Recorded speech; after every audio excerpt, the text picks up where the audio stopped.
इस बात से बिल्कुल भी इनकार नहीं किया जा सकता कि परिवार में लड़की के पैदा होते ही उसे शादी का सही मतलब सिखा दिया जाता है।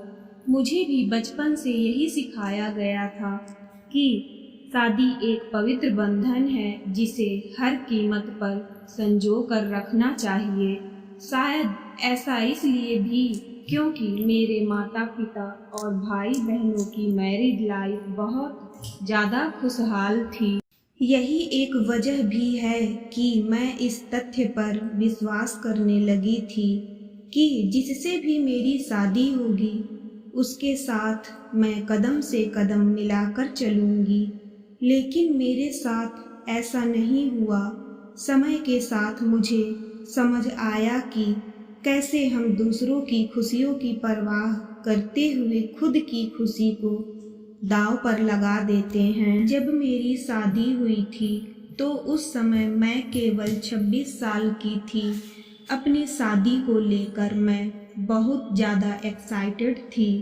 ऐसा इसलिए क्योंकि मुझे यकीन था कि मेरे माता पिता की तरह मेरा वैवाहिक जीवन भी काफ़ी अच्छा होगा। उन्होंने मेरे लिए एकदम सही इंसान चुना होगा जो मुझे हमेशा खुश रखेगा। लेकिन मैं नहीं जानती थी कि मेरी किस्मत में कुछ और ही लिखा था। शादी से पहले मैं अपने होने वाले पति से 1 से 2 बार ही मिली थी। वह काफ़ी शर्मीला और शिष्ट था। उसे देखकर मुझे यही लगा कि वह मेरे लिए एकदम परफेक्ट है। मैं अपने फैसले से काफ़ी ज़्यादा संतुष्ट थी। मेरे पिता ने भी मेरी शादी बहुत अच्छे से की थी। लेकिन शादी की पहली रात मेरे साथ कुछ ऐसा हुआ जिसने मेरी ज़िंदगी को बुरी तरह से हिलाकर रख दिया। सभी जानते हैं कि शादी की रात कितने मायने रखती है। इस अनुभव को यादगार बनाने के लिए मैंने खुद को तैयार कर रखा था। मेरे पति अंदर आए, बैठे और मुश्किल से कुछ मिनट ही मुझसे बातें की। उन्होंने यह कहकर बात खत्म कर दी कि वह थक गए हैं। मैंने भी यही सोचा कि शादी की रस्मों के कारण थकान हो गई होगी, इसलिए मैंने भी इस बात पर ज़्यादा रिएक्ट नहीं किया। मेरी शादी को 1 सप्ताह बीत चुका था और मेरे पति ने मुझे अब तक छुआ तक नहीं था। मुझे कुछ अजीब सा लग रहा था, लेकिन मैं अपनी तरफ से पहल नहीं करना चाहती थी।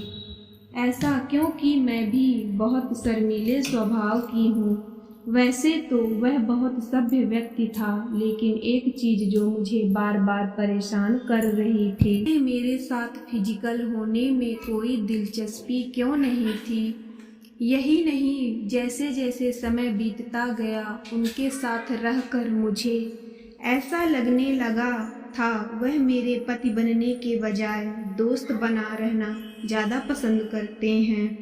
महीने बीतते गए, वैसे ही मुझे हर रोज़ एक नई चीज़ का अनुभव होने लगा। लेकिन जब भी हमारे बीच न्यू कपल वाली फीलिंग नहीं थी। ऐसा लग रहा था कि शादी करना और इसे बनाए रखना उनकी मजबूरी बन गई थी।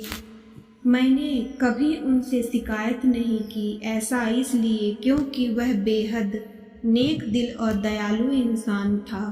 मुझे उनके साथ किसी तरह की कोई दिक्कत नहीं थी, लेकिन इसके बाद भी मुझे लगता था कि मेरी शादी में कुछ कमी थी।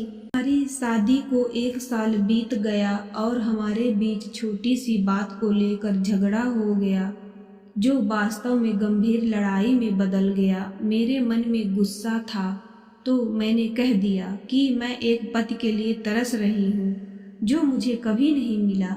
जैसे ही मैंने ये शब्द बोले, मेरे पति एकदम से चुप हो गए और बिस्तर के किनारे पर जाकर बैठ गए। मैंने जब उन्हें रोता हुआ देखा तो मैं चुप हो गई।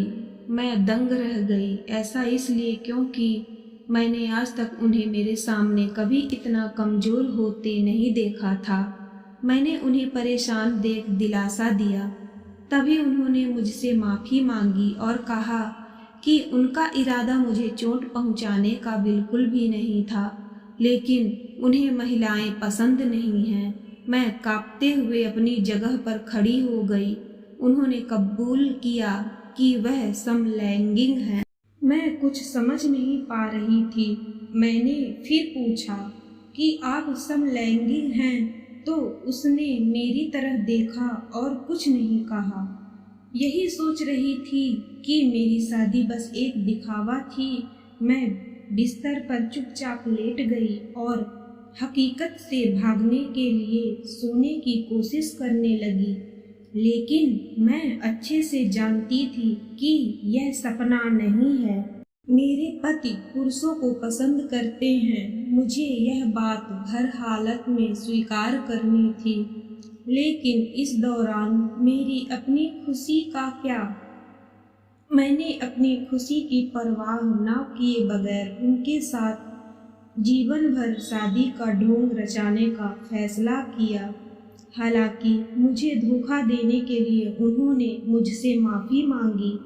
उन्होंने कहा वह सब कुछ मुझे बताना चाहते थे, लेकिन उन्हें लगा कि वैवाहिक जीवन में व्यस्त होने के बाद शायद वह बदल जाएंगे। लेकिन ऐसा नहीं हुआ। हमने फैसला किया कि अब ऐसा नहीं चल सकता। हमें किसी न किसी निष्कर्ष पर तो पहुंचना ही था। ऐसे में हमने तलाक की अर्जी दायर की, जिसकी वजह से हमारे परिवार के बीच संबंध खराब हो गए। लेकिन मेरे और मेरे पति के बीच दोस्त के रूप में रिश्ता बहुत मजबूत हो गया। मैंने उन्हें समझा और उनकी भावना की कद्र की। वह चाहते थे कि मुझे ऐसा व्यक्ति मिले जिसके साथ मैं हमेशा खुश रहूं। हमारा यह कदम उन बंधनों से मुक्त करने के लिए जरूरी था जो हमें दुखी और अधूरा शादी में जोड़े रखना चाहते थे। लेकिन मुझे खुशी है कि हमने समाज की परवाह नहीं की, बल्कि अपनी खुशी के बारे में सोचा। सच कहूँ तो आज मैं बेहद खुश हूँ।